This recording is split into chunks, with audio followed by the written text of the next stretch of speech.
want to know the best tools to start out your workshop? Well, in this video, I'm going to tell you just that, so stay tuned.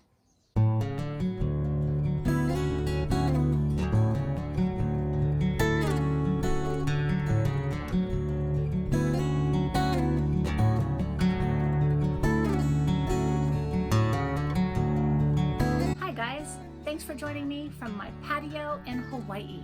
If this video inspires you, be sure to check out the whole series of the Cobbler Masterclass. Welcome back. I'm Teri Edmonds and this is my Cobbler Series Masterclass. And in this video, I'm going to show you the Craft Tool Pro Workshop. Super awesome.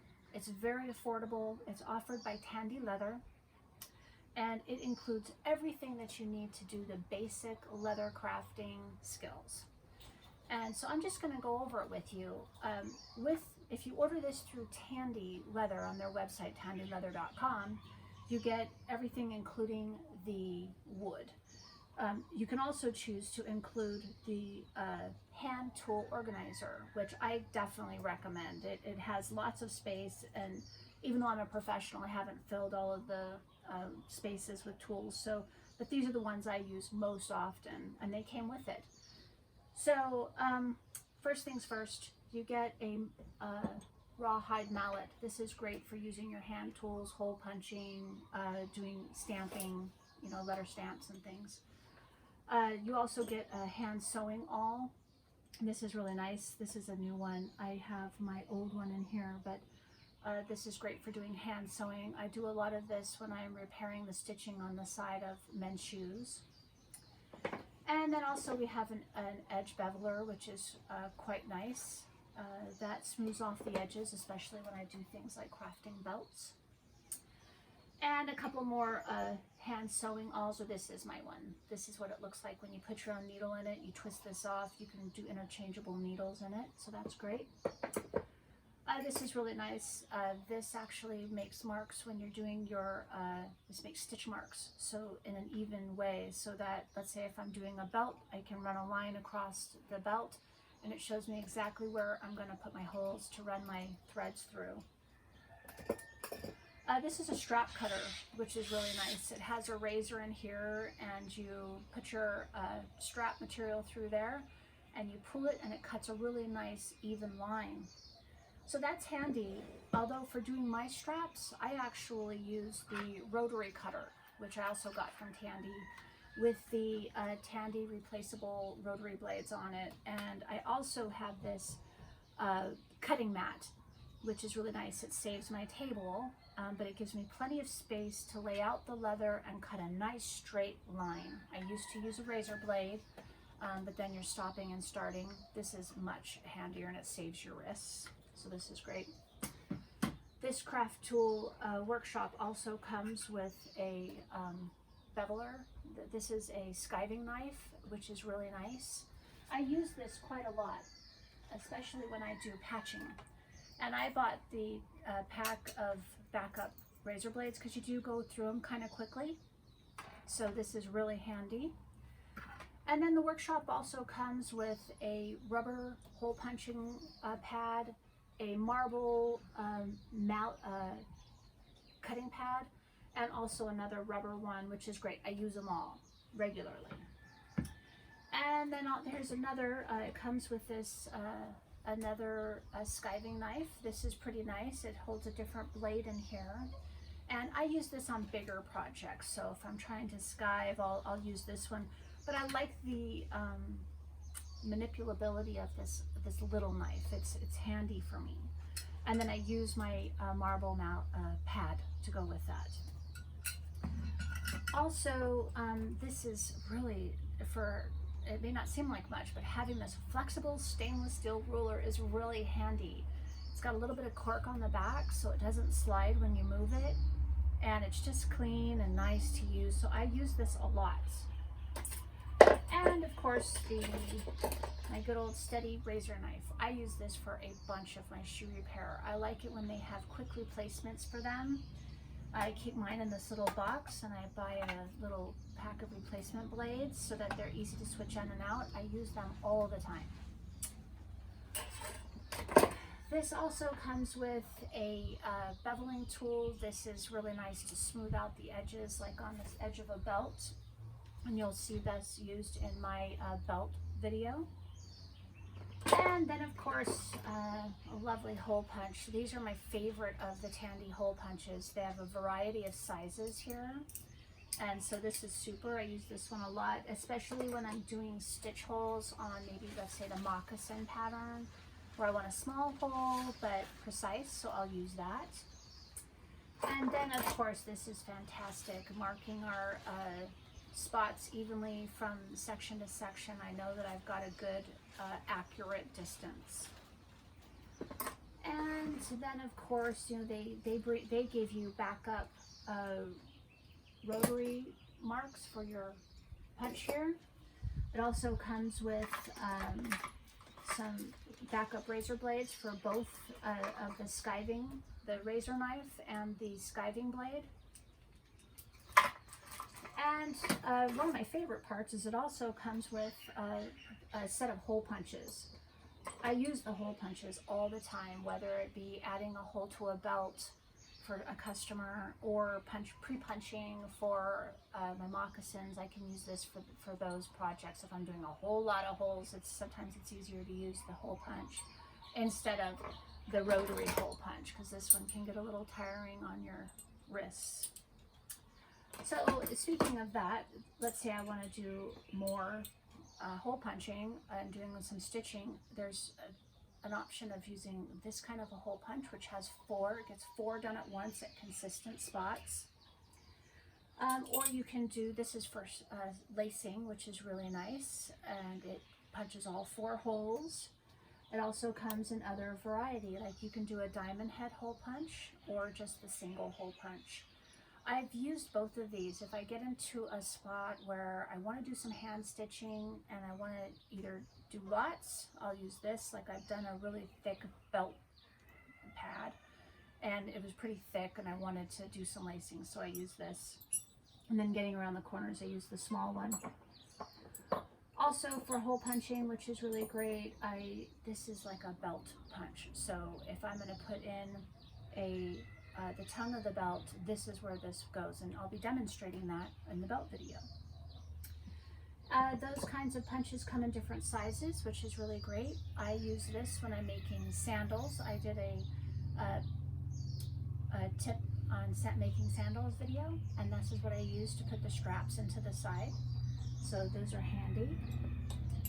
And then also for belts, I use one of these punches. So if I'm going to do, let's say even on this belt, I did the pointed punch.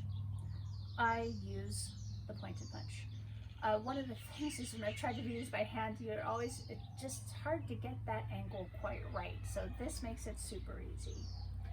And moving on, one of the other things that I really love from these guys is that it comes with one of their hand tools snap and rivet setter kit. You can buy this separately, but since it comes with it, you're gonna need it. I set snaps a lot. I do rivets a lot. I'll be demonstrating the rivets in the belt video, but also with the snaps, I demonstrate all of these using the Craft Tool Pro hand press versus hand tools. So you can see these being demonstrated in that video. And hand tools are great, especially if you're on a budget. These will work just fine. You've got all the tools you need to make it happen. And then it also comes with the leathercraft tools manual by Al Stolman. I mean, this is such a great, this was probably my favorite part of the whole workshop, just because it teaches you how to sharpen your tools, keep things nice, and he gives you all different kinds of ideas. And Al Stolman's like a famous leather crafting artist. If you don't know much about him, it's be fun to research him and learn some new things. So that's really great. And then things that are not included in this workshop, but I think are essentials for your workshop tools, would be the nippers. I use these. I have a dull one and I have a sharp one. And I don't sharpen my dull one because sometimes I want it to use it to grab leather that I can pull, but it won't cut through the leather. Whereas this one's pretty sharp. If I grab it and pull it, sometimes it either makes indentations or it can cut the leather. So I use both of those a lot. And then I also use my needle nose pliers, whether it be for holding the threads, trying to pull threads through thick leather. I use these a lot. And I also use this like a barbecue brush. This thing is great. I'll demonstrate this when I do the gluing, because you want to create a rough surface or maybe get old glue out of a shoe. And so this is really great to rough it up. Sometimes really smooth plastics don't want to stick because they're so smooth. But if you put some grooves on it, this will either clean off old paint on a shoe and then put grooves on the other surface and then it sticks. But I'll be demonstrating this because I'm doing a Nike reglue. And then I have my little paintbrush that I use to dust off projects.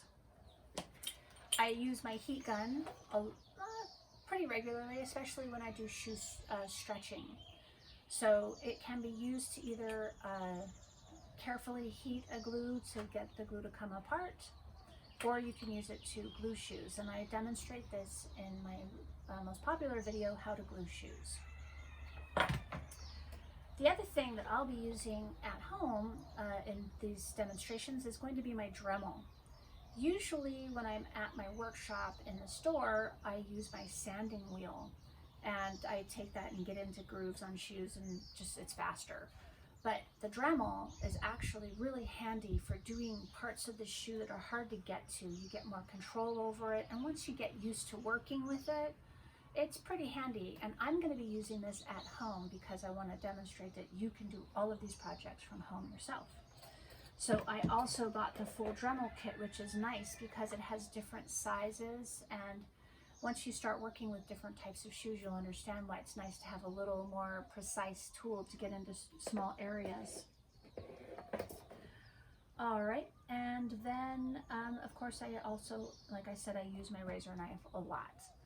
Disposing of the razors, I try to be really careful about that. I put them in maybe a brown paper bag, wrap it up just quite right so that nobody else is going to get to it, you know, when you're crunching the rubbish down. So anyway, that's what I use. The other thing that I think is super important is for my own personal safety.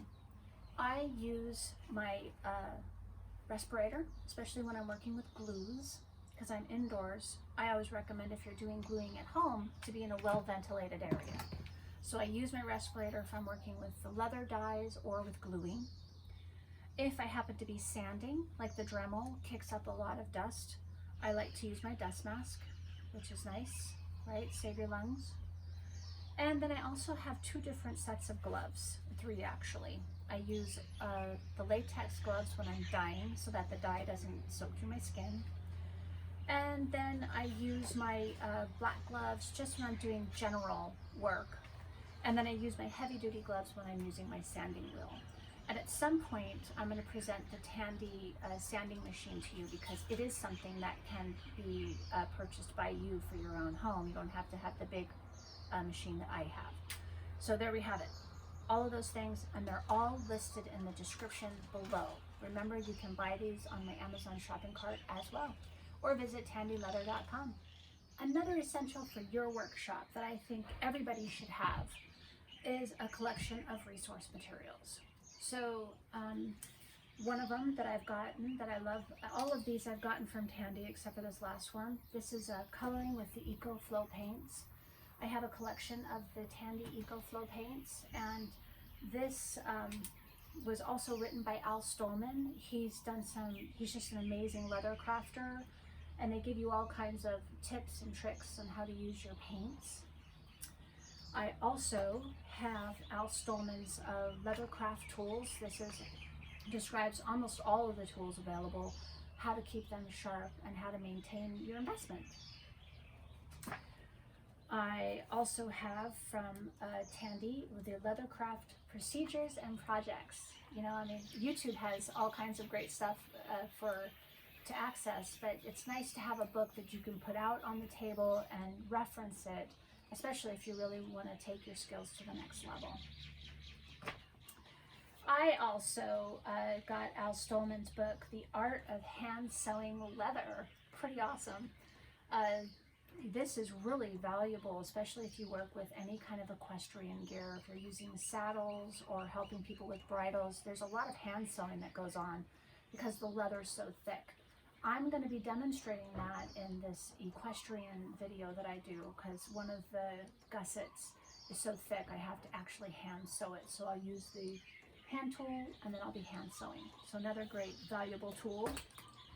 And then I also got the Leather Crafters and Saddlers Journal. So it has a lot of patterns, how to tool, how to work with leather, kind of more of the artsy angle on it, which I really like.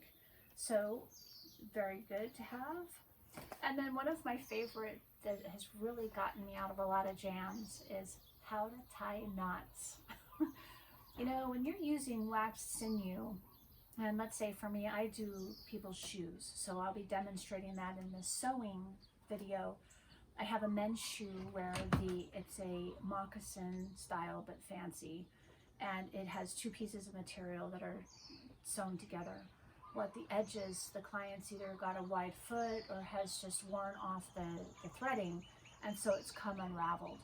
So I use how to sew leather, learned how to stitch all that back together, but at the end you need to make a tight knot, and because the wax sinew is kind of slippery, you have to really know how to tie knots. This is not anywhere that, I mean, I'll put a link to this on my Amazon shopping cart. That's what I'll do for you.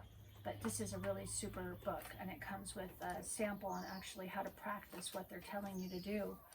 So all different kinds. You can use them for sailing and what have you, but they come in handy when you're doing shoe repair.